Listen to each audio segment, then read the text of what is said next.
Welcome back everyone to another video on this channel. This time we talk about how you can add or show speed on Google Maps on your iPhone. So if you're using Google Maps for navigation, you can start the process of navigating, and then during the, as it gives you direction, you might have the ability to see the speedometer on your device. And it can be set up, but your location, software, and everything has to support it.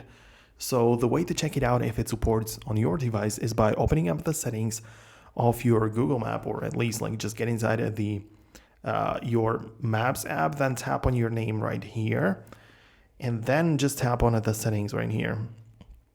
And plenty of things which you can take a look at, right? But we need to go to the navigation section, which is somewhere in here. So navigation, literally the first one.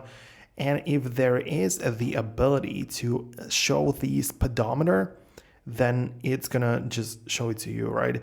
So that's essentially how you can just make sure to find out or figure out if it supports on your device.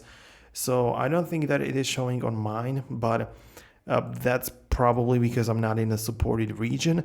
But here is essentially where you can enable it, right? So this is where you can find it. Obviously, to keep track of the latest updates in terms of the Google Maps, what you got to do is to open up the App Store right here and make sure you run the latest version of the application, right? So you just want to make sure you update to the latest app in here, and just look up Google Maps.